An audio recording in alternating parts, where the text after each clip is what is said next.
Terima kasih buat kehadiran teman-teman hari ini, dan juga Kak John bersyukur karena kita beberapa hari yang lalu, beberapa bulan yang lalu, kita sudah melewati bulan komunitas, dan teman-teman sudah dari e-groupnya masing-masing sudah menampilkan persembahan spesial masing-masing ya. Jadi tepuk tangan untuk diri sendiri ya.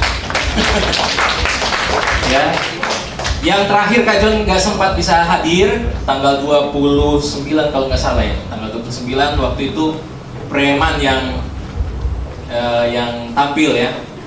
Tapi Kak John sudah lihat hasil videonya, di luar Nurul ya. Melampaui ekspektasi. Waduh ini wow gitu ya, nontonnya sampai gitu ya. Banyak sekali punchline-nya gitu. Tapi terima kasih teman-teman. Tapi kita bisa lihat di situ banyak sekali talenta-talenta yang teman-teman miliki. Kalau kalian bisa kembangkan, kalian bisa persembahkan juga untuk Tuhan melalui banyak bidang pelayanan yang bisa teman-teman geluti di Energize maupun di ibadah kita di gereja kita ini ya. Dan oleh karena itu mungkin teman-teman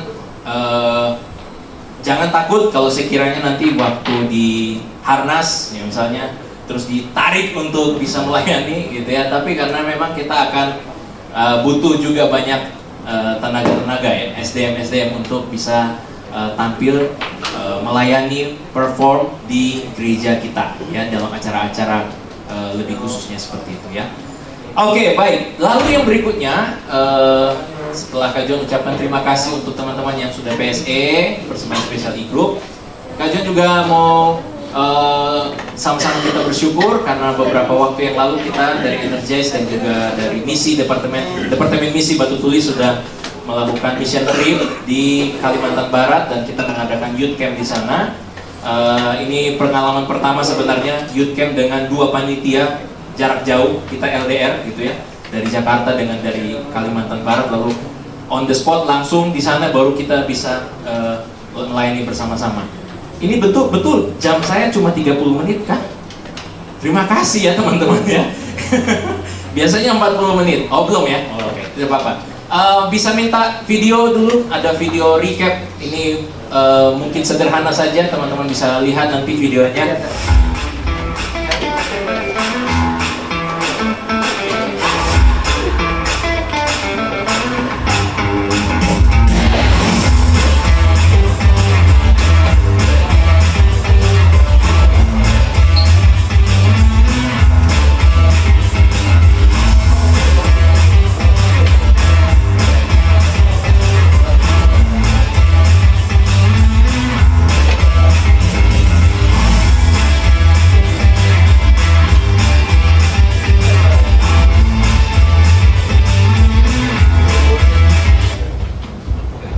Ya, agak kurang ini ya, kurang smooth ya.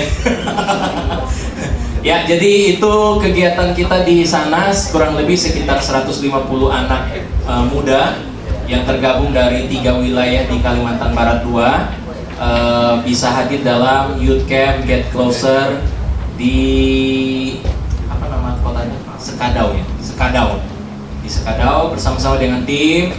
Di situ ada Kak Denny, Daniel Cahya, Steven, kemudian Marvin, kemudian Adriel, kemudian Sevanya, kemudian Kristo, lalu siapa lagi satu lagi nih? Oh iya Kak John ya, betul ya Kak John. Terus lupa sendiri sama diri sendiri ya. Kemudian ada dari yang kalau dari umum ada Ko Albert, si Ika, Pak John Manalu, Kak Roma, Ismi, Desi, satu lagi Bang Kaleb ya. Jadi kita ada 15 orang menuju yang melayani di sana, dan teman-teman itu pengalaman yang baik. Kak John rindukan juga nanti di kesempatan berikutnya teman-teman bisa melayani bersama-sama, ikut terlibat di dalam mission trip bukan Kalimantan Barat lagi ya, masih mission trip yang berikutnya gitu ya. Kita berharap kita bisa melayani. Itu pengalaman bagus teman-teman ya, itu pengalaman yang bagus, pengalaman yang baik untuk teman-teman bisa lakukan di dalam pelayanan mission trip. Memang sih perjalanannya berapa jam ya kemarin itu? Sekitar 9 jam darat ya, 9 jam darat dari Jakarta ke sana itu naik pesawat 1,5 jam, tapi dari Pontianak ke tempat lah, pokoknya ke lokasinya, karena ada 2 lokasi yang kita tuju. Ada pertama kita ke Sintang. Di Sintang Batu Tulis sudah punya base camp. Jadi misalnya ada pelayanan di Kalimantan Barat, maka teman-teman kita sudah punya base camp, kita sudah punya tempat penginapan sendiri, kita sudah punya tempat istirahat, kita sudah ada tim yang nanti bisa bantu kita dalam akomodasi, konsumsi dan sebagainya. Ya itu bagus ini. Menurut pengalamannya Kak John untuk mission trip, ini mission trip termewah yang pernah Kak John jalani gitu ya. Ya wajar ya, dari gereja kaya. Ya bener loh. Untuk setara gereja-gereja di Jakarta ya oke, tapi jangan kalian bandingkan sama yang NDC lah apalah gitu, GMS yang pergi ke Papua 1 pesawat mereka sewa gitu ya, itu beda. Tapi maksudnya adalah kita bisa jadi berkat dengan standar kita sendiri, teman-teman. Betul ya? Lihat, bayangkan tadi Ko Yusar juga sudah kasih tahu kita pujian present worship tadi itu berapa puluh persen tadi? Tadi ada presentasinya, 80% itu lagu yang berasal dari gereja. Itu bukan 80, 75%, karena 4 lagu kan. 75% gitu ya. 25%-nya lagu yang tadi kau yang layak itu beda ya. Korusnya doang, Bang. Ya? Oh iya, korusnya doang ya. Oke, taruhlah di sekitar 90% lah ya. Kalau enggak mau juga 87,5% ya. 87,5% itu lagu yang keluar dari Batu Tulis. Kita mampu, kita bisa ya. Dan kita bisa jadi, Kak Jun kita dengar lagunya, ini kalau misalnya ya masuk ke dapur rekaman misalnya ya, yang sudah punya brand, itu orang langsung wah iya ini bagus gitu. Itu kan sekarang kadang gitu ya, tergantung musik productionnya, tergantung dia rekam di mana gitu ya. Kalau kita rekamnya di misalnya di kayak Sony Music, wah itu kan langsung tuh itu bisa booming cepat gitu ya dan sebagainya.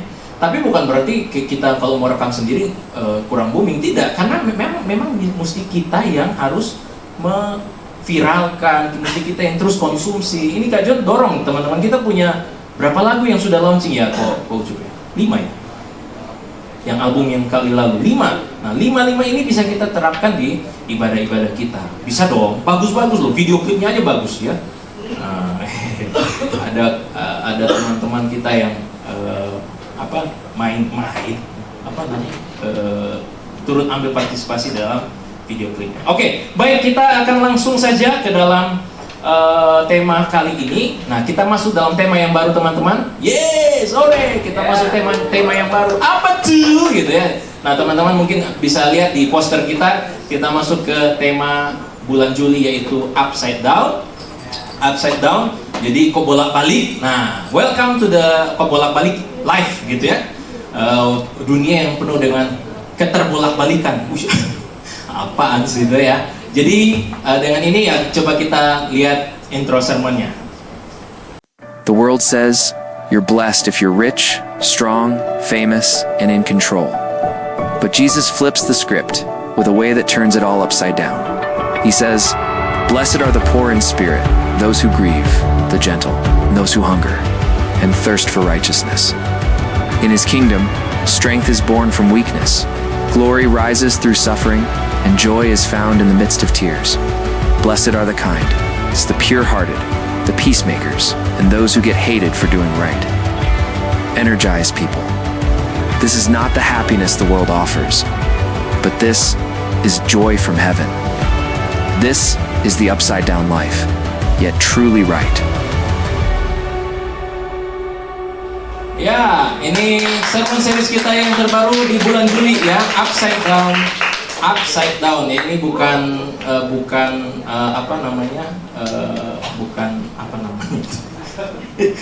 sok depan motor yang upside down, bukan, tapi upside down ini bicara soal keterbolak-balikan. Terbalik cara berpikir dunia ini dibanding dengan cara berpikir kerajaan surga. Oh iya, itu maksudnya ya. Jadi bulan Juli ini kita nanti mungkin cuma hanya beberapa 1 bulan saja, kemudian nanti kita akan lanjutkan di bulan berikutnya, bulan-bulan berikutnya untuk yang seri yang kedua dari Upside Down. Karena Upside Down ini bisa ada 8 minggu sebenarnya, ya. Kalau di dalam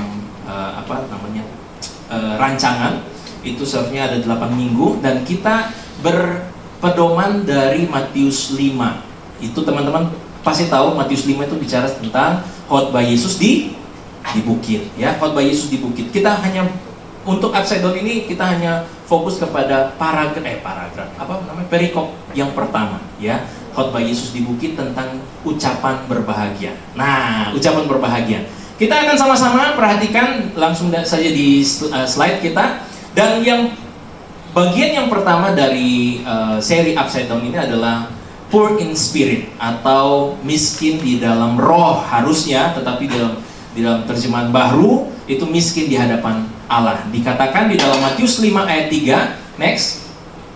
Kita baca bersama-sama, ya.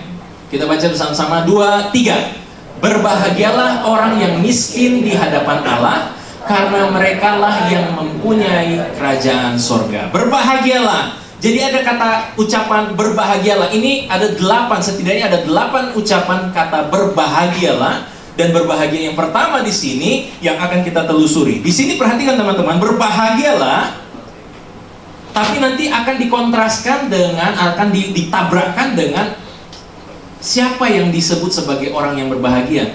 Biasanya orang yang berbahagia itu seringkali adalah orang yang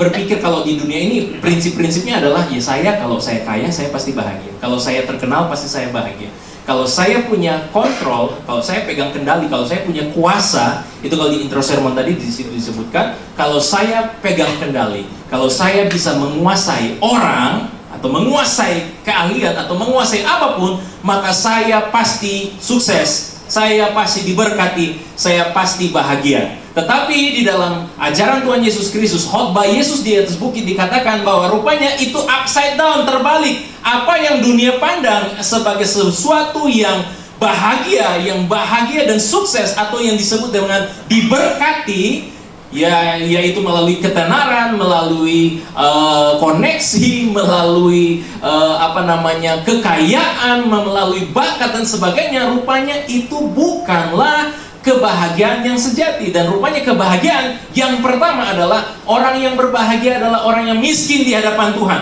Hah? Kok bisa? Lalu nanti teman-teman coba kalau kita perhatikan di dalam next yang bagian yang berikutnya, kata bahagia sebenarnya yang dikatakan, yang dituliskan atau yang diucapkan oleh Tuhan Yesus Kristus adalah dalam bahasa Yunaninya adalah makarios. Sama-sama katakan makarios, bukan makaroni, bukan, itu makanan, bukan makarizo, itu obat rambut gitu ya, untuk untuk ngapain rambut ini? Pakai makarizo, itu di bonding ya, di rebonding ya, bukan di bonding. Oke. Tapi makarios ini artinya blessed, diberkatilah. Sebenarnya terjemahan baru Indonesia dengan terjemahan asli dan juga terjemahan bahasa Inggrisnya NIV juga itu agak sedikit berbeda. Kalau terjemahan aslinya Yunani sebenarnya diberkatilah, sama dengan bahasa Inggrisnya atau NIV-nya, New International Version, dikatakan blessed who poor in spirit. Diberkatilah, bukan bahagia sebenarnya. Tetapi tak apa, kita coba lihat, perhatikan sama-sama. Berarti berkat atau kebahagiaan sebenarnya tidak sama dengan kesenangan. Happiness. Enggak sama. Happiness itu sesuatu yang bersifat sementara, yang punya batas. Tetapi kalau kebahagiaan, atau lebih tepatnya lagi sukacita, atau sukacita karena diberkati, dan berkat ini bukan berkat dari dunia ini, tapi berkat ilahi. Berkat ilahi ini melampaui happiness yang ditawarkan oleh dunia. Kalau happiness di dunia itu cuma sementara, punya batas, sebentar lagi udah bosan. Tapi yang ditawarkan oleh berkat ilahi ini adalah sebuah kebahagiaan yang melampaui akal manusia. Kebahagiaan yang melibatkan kebaikan Tuhan. Tadi kita lihat ya, tadi salah satu pujian yang praise tadi, pernah ku berlari mengejar yang tak pasti, dan akibatnya aku jatuh lagi. Tapi aku melihat tangan Tuhan, itu kebaikan Tuhan. Yang mengangkat, apalagi mengangkatku lagi, Tuhan Engkaulah kuatku. Lihat, itu kebaikan Tuhan. Itu kebaikan Tuhan, dan bukan cuma sekedar kebaikan Tuhan, karena itu sebenarnya bicara tentang perkenanan Tuhan, favor, perkenanan Tuhan, kesediaan Tuhan untuk ngapain? Untuk mendatangi kita yang hina ini, yang tadi ngapain? Udah lari, jatuh, tapi Tuhan yang mau datang bersedia untuk menemui umatnya. Itu adalah berkat yang sesungguhnya, bukan keberhasilan, kesuksesan yang ada ditawarkan dunia ini, bukan. Bukan berarti kita tidak boleh sukses. Bukan itu. Tapi kalau kita mendasarkan sukacita kita berdasarkan kesuksesan duniawi, maka cepat atau lambat kita akan bosan. Cepat atau lambat kita akan mengejar sesuatu yang lebih lagi kita pikir akan memuaskan kita. Rupanya tidak. Tapi kalau kita sudah dipuaskan oleh karena perkenanan Tuhan, sukses maupun sekarang sedang merintis di dalam merintih di dalam merintis, itu lebih tepat ya. Merintih di dalam perintisan kita, it's okay. Kenapa? Karena kebahagiaan kita berasal dari Tuhan, bukan berasal dari pencapaian yang saat ini kita sedang gumuli habis-habisan, menangis darah orang bilang.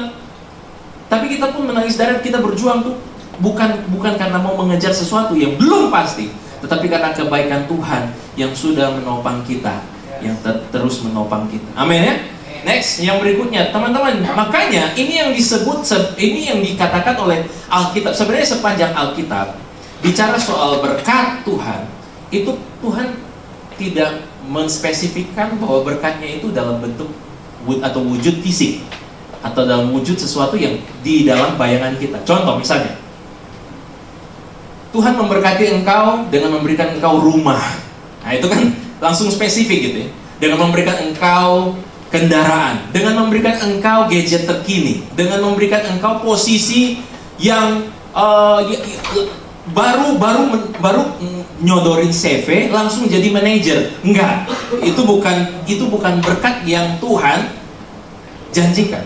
Tetapi di dalam Bilangan 6 ayat 24 ayat sampai 26 ini adalah benedictus ya, benedictus kalau bahasa Latinnya atau bahasa Inggrisnya benediction, yaitu ucapan berkat ya, ucapan berkat yang biasa kita dengar di setiap kali kita akhir dari ibadah, lalu hamba Tuhan akan memberikan doa berkat, yaitu apa? Tuhan memberkati engkau dan melindungi engkau. Tuhan memberkati dengan apa? Tuhan menyinari engkau dengan wajahnya. Menyinari engkau dengan wajahnya ini bicara soal apa? Dia mau berjumpa dengan kita. Itu berkat. Itu perlindungan Tuhan. Nah makanya, lalu dan memberi engkau kasih karunia. Lalu yang berikutnya, bagaimana Tuhan memberikan kasih karunia-Nya? Tuhan menghadapkan wajahnya kepadamu dan memberi engkau damai sejahtera. Karena ini adalah berkat yang sesungguhnya, upside down daripada yang dunia tawarkan. Sekali lagi Kak John tidak bilang kalau segala pencapaian kesuksesan di dunia ini tidak perlu kita kejar. Tolong bijak dalam menyikapi ini. Berarti saya tidak perlu belajar untuk saya jadi juara satu. Tidak, bukan itu maksudnya. Kalian mau juara satu, menjadi terbaik, masuk di Olimpiade Sains, Matematika dan Olimpiade Geografi misalnya juga, terserah apapun itu, lakukanlah semuanya itu karena kebaikan Tuhan. Bukan untuk mengejar pencapaian, mengejar validasi, mengejar pengakuan karena kalian ingin diakui oleh orang lain. Berarti kalian belum puas, berarti kalian belum tercukupi, berarti kalian belum penuh di dalam Tuhan, belum utuh di dalam Tuhan. Makanya di sini dikatakan bahwa yang kita kejar adalah sebenarnya wajah Tuhan. Yang kita kejar adalah perkenanan Tuhan. Berkat yang dikatakan di dalam Matius tadi rupanya adalah berkat di mana Tuhan berkenan kepada kita. Nah ini yang akan kita pelajari bersama-sama. Nah next, bagaimana kita menikmati kasih karunia Tuhan dan merasakan kehadirannya sekarang, nanti, dan selamanya. Now, tomorrow, and forever. Bagaimana kita menikmatinya? Bagaimana kita mengecap kebaikan dan kehadiran Tuhan di dalam kehidupan kita, mulai dari sekarang, besok, dan sampai selama-lamanya? Bagaimana? Next, Matius 5 ayat 3, sekali lagi kita baca ya, sekali lagi kita baca, 2, 3. Berbahagialah orang yang miskin di hadapan Allah, karena merekalah yang mempunyai kerajaan sorga. Nah, di sini tadi kata berbahagia kita sudah cek, rupanya Makarios itu bicara soal diberkatilah orang yang apa? Orang yang miskin di hadapan Allah. Sebenarnya bahasa Yunaninya juga bukan di hadapan Allah. Sebenarnya adalah menggunakan kata pneuma. Pneuma, teman-teman tahu ya, pneuma artinya roh, ya, roh. Tapi bukan pneuma hagios. Pneuma hagios itu adalah roh kudus. Pneuma, roh, hagios, kudus. Nah ini, tolong diingat ya. Wah, ini anak energis keluar jadi STH nih ya. Mantap. Nah, tapi teman-teman, orang yang miskin rohnya harusnya terjemahannya adalah blessed are the poor in spirit, for theirs in the is the kingdom of heaven. Ini menurut American Standard Version. Nah, teman-teman, makanya kalau kita lihat, oke, diberkatilah orang yang miskin, bukan miskin materi, bukan miskin fisik. Saya jujur, Kak John jujur, waktu Kak John baca teks ini, baca khotbah Tuhan Yesus di atas bukit, yang dibayangannya Kak John itu adalah diberkatilah orang yang memang kelihatan miskin secara ekonomi, miskin secara fisik, miskin secara materi di hadapan Tuhan. Kenapa? Ya nggak salah juga sih, soalnya gini, banyak catatan di Alkitab itu lebih di mana Tuhan tuh lebih memposisikan dirinya kepada orang-orang miskin. Betul ya? Contoh, Nabi Elia menolong mengadakan mujizat kepada janda di Sarfat. Itu miskin. Kemudian kalau lihat perjalanan atau pelayanan Tuhan Yesus Kristus sebelum itu, hukum Taurat, by the way, catatannya Kak John ketinggalan. Jadi Kak John cuma hanya berdasarkan ingatan, ketinggalan di atas, kemudian kunci Kak John lupa di mana kunci. Oh, di iya, rupanya ya kita mohon kerjasamanya. Ya, rupanya tadi Kak John lupa. Apakah sudah dikunci? Oh, ada orang ya, ada orang. Nanti tolong dikunci. Catatan Kak John ada di atas, tapi tidak apa-apa. Kak John masih bisa mengingat ya. Ush, sombong. Ampuni saya Tuhan, ampuni saya Tuhan. Ini kudusnya. Nggak gitu kali ya. Nggak, ini kesalahan keterlaluan Kak John. Jadi ini konsekuensi yang harus Kak John tanggung. Yaitu dengan ayo ingat. Nah, kalau kita perhatikan di hukum Taurat juga yang dirancangkan oleh Musa kerjasama dengan Tuhan tentunya ya. Lalu mereka merancangkan ada hukum-hukum yang membela orang-orang miskin, memperhatikan janda-janda dan anak-anak yatim piatu, betul ya? Tidak ada hukum bicara soal memperhatikan orang-orang kaya, harus dilindungi. Oh, itu beda, itu hukum di Indonesia. Direkam. Nanti tolong di sensor ya, disensor. Takut nanti saya hilang. Healing maksudnya healing. Oke, nanti coba kita perhatikan di Perjanjian Baru, Tuhan Yesus Kristus juga melayani lebih dekat kepada orang-orang miskin. Atau lihat aja, waktu Tuhan Yesus lahir di dunia, siapa yang pertama dia temui? Para gembala. Lihat ya. Kemudian setelah dia melayani, apakah dia langsung mengunjungi siapa? Herodes mengunjungi raja negeri Yudea pada saat itu, raja Yerusalem pada saat itu? Apakah dia langsung menemui para pemimpin agama pada saat itu, imam-imam Kayafas? Tidak. Dia langsung lakukan pelayanannya. Dia pilih 12 murid. Kemudian hal yang pertama yang dia lakukan adalah khotbah di bukit. Dia berkhotbah kepada siapa? Orang-orang sederhana di situ. Orang-orang miskin, orang-orang yang tak terpandang, orang-orang yang sederhana. Bahkan di antara mereka ada wanita-wanita pelacur, ada pemungut cukai, sampah masyarakat. Dan Tuhan Yesus itu dekat sama orang-orang seperti itu. Makanya waktu Kak John baca teks ini, di bayangan Kak John adalah memang Tuhan membela orang miskin, dan harusnya kita jadi miskin. Oh, ini sangat sesat sebenarnya sih. Tuhan tidak ajar kita untuk jadi miskin, tidak. Tuhan tidak ngajarin kita supaya kita berjuanglah menjadi miskin, tidak. Dengan segala keahlian dan juga segala sumber daya yang Tuhan sudah berikan kepada kita, kita kelola supaya kita juga bisa menjadi pengelola yang baik dari kekayaan Tuhan. Amin. Betul ya? Betul. Tetapi kalaupun di antara kita ada yang miskin, it's okay, because ada Tuhan yang bersama-sama dengan kita. Itu sebenarnya, ya. Tapi ini sebenarnya ada sesuatu yang lebih dalam. bukan bicara soal kemiskinan. Bukan bicara soal kemiskinan ekonomi, kemiskinan keadaan, materi, fisik kita. Tetapi kemiskinan rohani.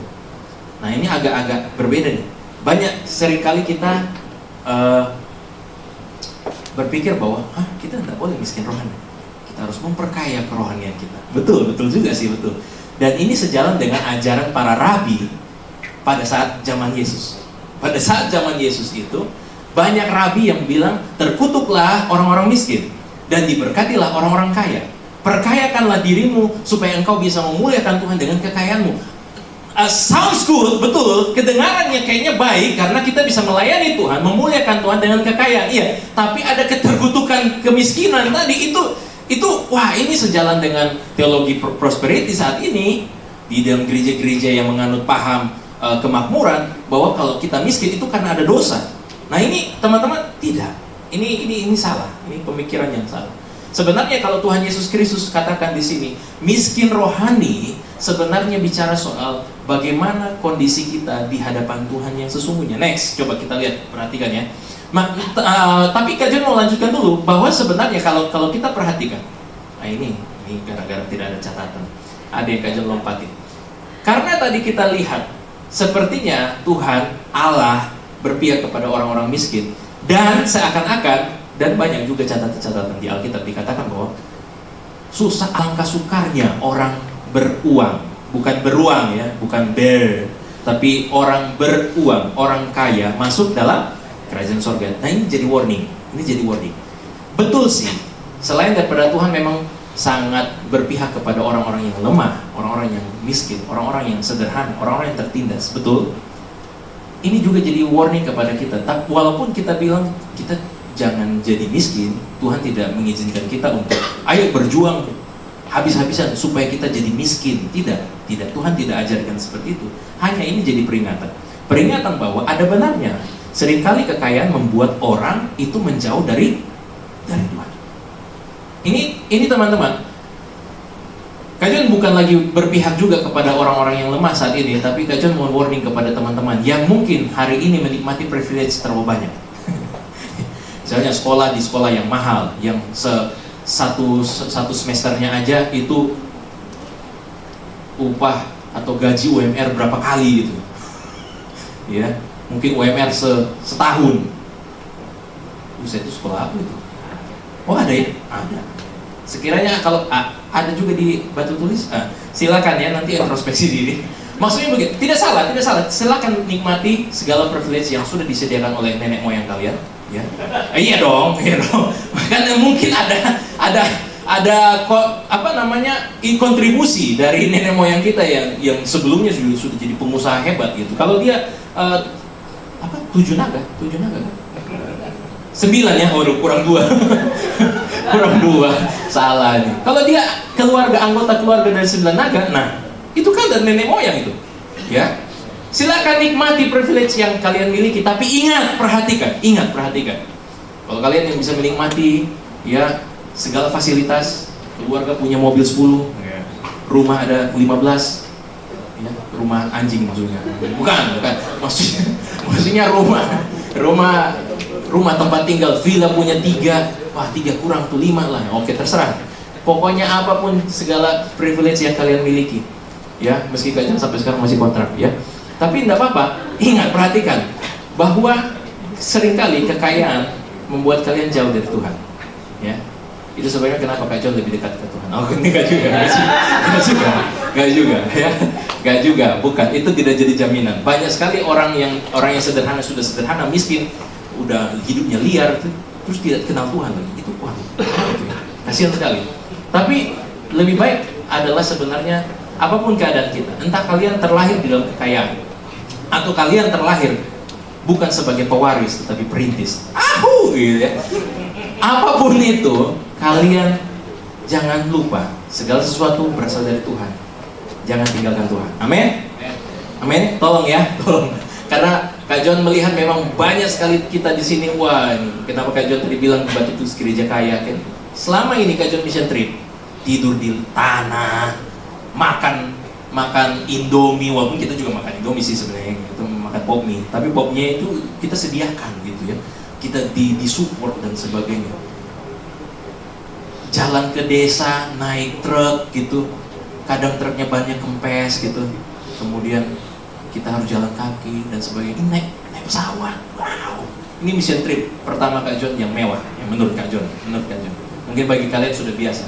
Tapi jangan sampai kemewahan-kemewahan yang kita nikmati di gereja kita yang kita cintai ini membuat kita jadi terlena. Oh, gampang kok melayani. Oh, asik kok ya, dan sebagainya. Jangan sampai kehilangan esensi daripada pelayanan itu sendiri, yaitu penyangkalan diri. Kita mau melepaskan diri dan kenyamanan kita untuk melayani orang-orang yang Tuhan cintai. Amin. Begitu juga dengan kehidupan kita sekarang. Jangan sampai privilege yang kita miliki ini justru membuat kita menjauh daripada Tuhan. Next. Nah, ini baru kita lanjut. Diberkatilah orang yang miskin dalam roh, karena merekalah yang punya kerajaan surga. Kita ambil kesimpulan. Kalau begitu, orang yang diberkati adalah, baca yang kuning, orang yang menikmati surga. Dan orang yang menikmati surga adalah orang yang miskin dalam roh. Oke, jadi tolong perhatikan ya. Diberkati orang yang menikmati surga. Siapa yang diberkati adalah orang yang menikmati surga. Thanks God. Oke, tapi siapa yang menikmati surga adalah orang yang miskin di dalam roh. Ini kenapa? Ini Kak John buat sebuah pemulangan. Ini berarti ada hal yang penting mau diseberangkan. Next, berarti apa sebenarnya maksud miskin di dalam roh? Artinya adalah begini. Sebenarnya kemiskinan atau keterbatasan atau kekosongan di dalam rohani kita membuat kita mampu untuk melihat, atau Tuhan menolong kita untuk melihat sikap yang tepat, proper attitude dalam menyikapi, dalam melihat diri sendiri dan melihat Allah. Ya, maksudnya gini.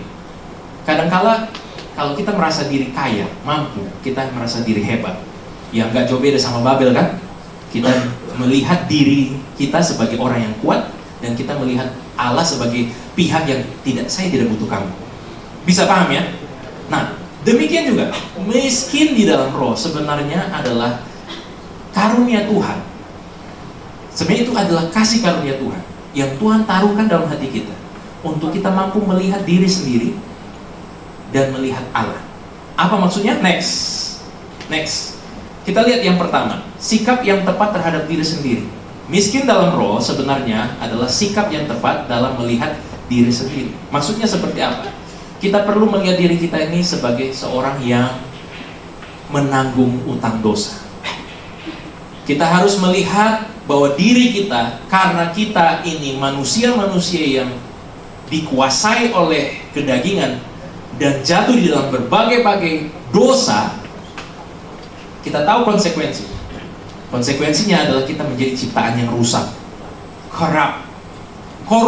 terkorup hidup kita, nggak beres, bobrok, hina. Ini ciptaan yang rusak. Ini teman-teman mesti pahami, mesti perhatikan, mesti garis bawahi atau beri highlight, dan kalau boleh tanamkan dalam diri kita bahwa saya adalah sebenarnya ciptaan yang rusak. Saya ciptaan yang hina. Saya sebenarnya ciptaan yang sudah jatuh dalam dosa. Saya bobrok di hadapan Tuhan. Saya brengsek hidupnya dan sebagainya. Ini perlu untuk kita sadari. Ini perlu untuk kita pahami. Ini perlu untuk kita camkan di dalam diri kita. Kenapa? Karena gini, kalau kita menjadi orang yang miskin di dalam roh, maka orang miskin itu apa yang dia rasa sih? Yang pertama, dia merasa dirinya rendah. Tapi Kak John mau apa dulu ya? Kasih tahu dulu ya sebenarnya. Banyak yang sekarang juga bilang jangan kamu merasa rendah diri dan sebagainya. Oke, Kak John bukan lagi bahas yang itu, tetapi kita mau lihat prinsip-prinsip di dalam miskin dalam roh itu kayak gimana. Orang yang miskin dalam roh, orang miskin biasanya dia merasa dirinya rendah. Kenapa? Karena kita sadar kita bukan siapa-siapa, kita bukan siapa-siapa di hadapan Tuhan, di hadapan Allah pencipta kita. Lalu Alkitab menjelaskan bahwa kita ini sebenarnya adalah hamba, doulos. Kita ini hamba. Kalau hamba di dalam, saya lupa nih, hamba di dalam bahasa Ibraninya apa ya, lupa saya. Kita tuh seperti keset kaki gitu. Welcome. kayak nggak berguna sebenarnya. Seperti hamba, budak. Kita ini kalau diingatkan di dalam kitab Kejadian, waktu Adam dan Hawa jatuh dalam dosa, lalu Tuhan Allah mengutuk mengutuk Adam. Ya, bekerja keras dan berjerih payah kamu sampai kamu kembali kepada wujudmu, yaitu karena kamu itu debu. Kita mesti diingatkan terus teman-teman. Kita mesti diingatkan terus karena terlalu banyak mentalitas Luciferian. Kenapa Kak John bilang Luciferian? Lucifer seperti itu. Dia sebenarnya adalah hamba, dia sebenarnya adalah malaikat pemuji di hadapan Tuhan. Tetapi karena dia menganggap dirinya, saya bisa menyamai Allah, bahkan bisa lebih daripada Allah. Ini adalah spirit atau semangat zaman sekarang. Semangat daripada keduniawian kita ini. Merasa diri lebih hebat, merasa diri lebih kuat dan sebagainya. Padahal sebenarnya kita ini rendah, kita tidak ada apa-apanya. Merasa dirinya tidak mampu berbuat apa-apa. Apapun yang kita miliki sebenarnya, termasuk semua privilege yang kalian miliki, privilege yang wow, luar biasa lah ya, karena kalian bisa menikmati segala sesuatu, karena semuanya sudah tersedia di dalam keluarga kalian. Oke, tapi harus perhatikan bahwa itu semua sebenarnya bukan milik kita, bukan milik papa mama kita, bukan milik keluarga kita, bukan milik nenek moyang kita, tapi semuanya adalah milik Tuhan. Itu semata-mata pemberian Tuhan atau grace alone, hanya karena kasih karunia. Dan kalau kita miskin dalam roh, merasa dirinya tidak memiliki apa-apa, kita punya banyak kelemahan, kita punya banyak kekurangan. Harusnya orang yang miskin dalam roh, maka sikap yang proper adalah ini. Saya melihat bahwa diri saya tidak mampu. Sebenarnya saya tidak memiliki apa-apa, saya tidak mampu berbuat apa-apa, dan saya bukan siapa-siapa. Wah, ini bertolak belakang dengan semangat zaman sekarang. Next, kontras dengan semangat zaman sekarang. Semangat zaman sekarang bilang apa? Express yourself. Ekspresikan, tampilkan, tunjukkan kehebatanmu. Oh, berarti Indonesian Idol salah, Kak John. Nah, mohon sekali lagi Kak John mau kasih tahu bahwa bukan berarti ini salah, ini tidak, ini salah, ini tidak. Kemarin, kapan ya? Oh, kemarin. Oh, Kak John jangan ngomong. Ada yang berkhotbah bahwa apa itu game? Apa itu media sosial? Gitu ya. Nah, puji Tuhannya Kak John tidak seperti itu. Kak John bukan orang yang ini haram, ini boleh, silakan. Ini haram, ini boleh. Kak John bukan ahli surga dan sebagainya. Tapi Kak John mau kasih tahu kepada kita, waktu di Youth Camp Kalbar juga kita bahas tentang is game evil? Apakah game itu jahat? Lalu kita bahas kok. Rupanya ada banyak hal yang kita bisa pelajari dari game. Oh asik, berarti saya boleh dong bermain game 5 jam. Ah itu yang salah, itu yang nggak boleh. Kecanduan itu nggak boleh. Bermain game silakan, hanya sebatas bermain game. Karena tujuan game sebenarnya dibuat adalah untuk kesenangan, untuk refresh sementara, stress release dan sebagainya lah ya. Tapi kalau stress release-nya 5 jam, itu bukan stress release, itu kecanduan namanya ya. Tapi kita lihat semangat zaman sekarang. Express yourself. Tunjukkan diri kalian. Berarti gimana dong Kak? Berarti nggak boleh tunjukin diri kalian? Enggak.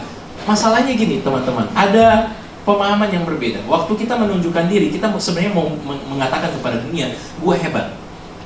Ini bertolak belakang kan? Upside down kan? Dengan apa yang firman katakan. Injil katakan apa? Kamu bukan siapa-siapa. Lu mesti sadar, lu bukan siapa-siapa. Lu nggak bisa apa-apa. Dan lu nggak punya apa-apa. Ini adalah aslinya kita. Makanya sehingga setiap kali kita menikmati hidup ini, semuanya itu terasa seperti anugerah. Semuanya terasa seperti kasih karunia Tuhan. Dan hari lepas hari kita jalani dengan ucapan syukur. Kenapa? Saya bukan siapa-siapa. Saya tidak punya apa-apa. Saya tidak bisa berbuat apa-apa. Tapi Tuhan masih beri saya kesempatan. Mana yang lebih bersyukur? Tapi orang sekarang believe in yourself, percaya pada diri kalian sendiri. No, Alkitab katakan diri kita sudah corrupt lagi, kepotong, korup. Ini berlaga bahasa Inggris. Ya. Kita nggak bisa percaya pada diri kita yang sudah terkorupsi. Pertamina bukan segala ini bukan. Ya, tapi itu tolong diusut ya. Saya menderita gara-gara itu soalnya. Harga barang naik loh ya. Indomie dari 3.100 jadi 3.200. 100 rupiah aja naik, itu berbahaya loh. Itu berbahaya. Bagi Kak John, mungkin bagi kalian yang sudah kaya nggak masalah sih sebenarnya. Tapi teman-teman coba perhatikan, ya, believes in yourself, percaya pada diri kalian. Tidak bisa teman-teman, kita tidak bisa percaya. Kalau saya percaya kepada diri saya sendiri, apa yang saya senangi ya? Oh, saya senang gadget, maka saya akan menikmati gadget. Tapi firman Tuhan bilang jangan percaya dirimu, karena dirimu sudah terkorupsi oleh dosa. Dirimu sudah rusak. Kamu butuh penolong yang lain, kamu butuh penebus, kamu butuh firman Tuhan. Kemudian apa? Self-reliance, ini apa? Pengandalan diri sendiri. Self-reliance, ya, mengandalkan diri sendiri. Oh, gue bisa kok, gue tanpa lu juga bisa. Nah itu kan self-centris jadinya ya. Berpusat pada diri sendiri, so gue nggak peduli sama orang lain, karena gue bisa. Self-sufficiency adalah kecukupan sendiri. Kita merasa saya cukup kok, nggak perlu lagi yang lain. Orang-orang Babel juga kayak gitu kan. Kita cukup kok, nggak usah terserak ya. Kita kumpul bersama-sama, kita bangun menara sampai ke langit, kita mencari nama. Karena kita cukup kok, kita bisa. Kita nggak butuh Tuhan. Lalu yang terakhir self confidence, percaya pada diri sendiri. Ya, apa namanya? PD gitu. Percaya pada diri sendiri. Berarti Kak, kita nggak boleh percaya pada diri kita sendiri. Waktu saya gugup, saya harus gimana dong? Nah itu beda lagi teman-teman.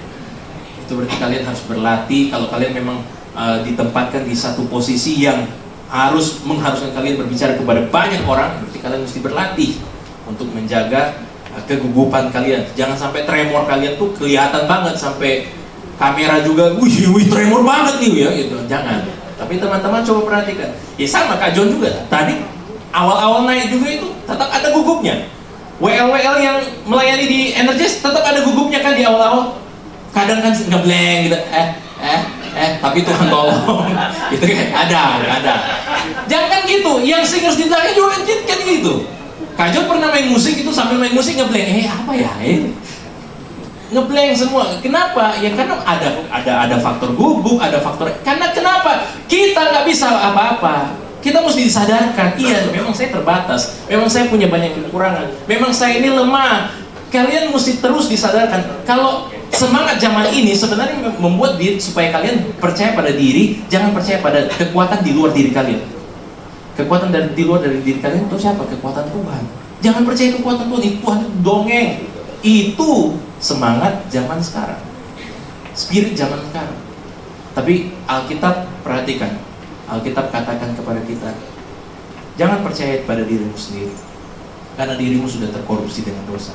Jangan kalian merasa diri kalian cukup, karena kalian tidak pernah cukup. Standar Tuhan, kuduslah kamu, sebab aku yang kalian sembah adalah kudus. Wah, nggak bisa. Berarti apa? Nah inilah yang akan mengantarkan kita kepada sikap yang benar terhadap diri Allah. Next, sikap yang benar terhadap, belum ya, mundur ya, salah, mundur, sok-sokan, saya loncat rupanya ya. Makanya kalau kita lihat Injil atau kabar baik menjadi counter culture, udah betul nggak tulisannya? Betul, ya. Yang menjadi counter culture apa ya bahasa Indonesia-nya? Yang melawan, menabrak budaya. Dari dulu waktu Yesus Kristus ajarkan ini, berbahagialah orang yang miskin di hadapan Allah, itu langsung nabrak budaya pada saat itu. Karena di saat itu orang yang punya kekuatan lah yang berkuasa, orang yang punya kekayaan lah yang berkuasa, orang yang sehat atau yang suci lah yang punya kuasa. Pernah ya Kak John bawa khotbah di sini, beyond expectation, ya. Ada 3 poros yang menguasai orang-orang di Timur Tengah, yaitu kekuatan, kekayaan, dan kesucian, ketahiran. Tapi perempuan yang mengalami pendarahan 12 tahun, dia tidak punya kekuatan, dia perempuan sakit lagi. Udah gitu, dia nggak punya harta, dia nggak punya kekayaan, karena habis selama 12 tahun, uangnya dipakai untuk berobat, tapi nggak pernah sembuh-sembuh. Dan ketiga, dia bukan orang yang tahir, dia orang najis, karena dia sakit pendarahan. tiga-tiga dia nggak punya. Sama teman-teman, kita juga sebenarnya adalah perempuan yang benaran 12 tahun sebenarnya. Kita nggak punya kekuatan sebenarnya, kita nggak punya kekuasaan, kita nggak punya kekayaan. Segala sesuatu yang kita miliki saat ini sebenarnya ini bukan karena semata-mata kehebatan kita, tapi sebenarnya ada kasih karunia Tuhan beyond expectation, yang melampaui ekspektasi kita. Sebenarnya kita sebenarnya lebih layak untuk dihukum karena dosa dan pelanggaran kita. Wah, ini Kak John kalau khotbah kayak gini nggak akan terkenal Kak. Kalau khotbah di youth lain beda Kak. Ya beda, memang beda. Nggak ada penjelasan lain teman-teman. Kak John hanya bilang memang beda. Injil bukan meninabobokan. Ingat ya, akan tiba masanya di mana orang akan tidak dapat lagi menerima ajaran sehat, ajaran Injil. Orang akan mengumpulkan guru-guru yang bisa menyenangkan telinga kalian, tapi energi siang, ya, energi siang. Itu sebabnya kenapa Kak John juga agak cukup sangat sangat memfilter ya Kak Ucup ya. Kak John sama Kak Ucup dari beberapa tahun yang lalu memfilter beberapa pembicara-pembicara yang dulu juga pernah gitu, pikirnya salah nih gitu. Dan ini supaya apa? Menjaga kemurnian, menjaga supaya wawasan kita itu satu doktrin gitu. Doktrin itu penting. Nah, makanya kita perhatikan ini counter culture atau sebuah counter terhadap budaya, upside down, kehidupan yang kebolak-balik. Kehidupan apa nih? Sebenarnya adalah cara hidup kerajaan Allah, di mana miskin dalam roh, kita bukan siapa-siapa, kita tidak mampu apa-apa, dan kita tidak punya apa-apa. Inilah yang akan mengantarkan kita pada poin yang kedua, sehingga kita mampu melihat sikap yang tepat terhadap diri Allah. Hanya Tuhan yang dapat menyelamatkan saya. Saya tidak mampu menyelamatkan diri sendiri, tapi Tuhan bisa selamatkan saya. Tuhan yang bisa memenuhi saya dengan firman-Nya. Amin. Next, coba kita perhatikan. Nah, disinilah makanya kita lanjutkan. Saya bukan siapa-siapa. Saya tidak mampu berbuat apa-apa. Betul. Dan saya tidak punya apa-apa. Karena itu, saya perlu bersandar pada Tuhan. Kita baca sama-sama. 2, 3.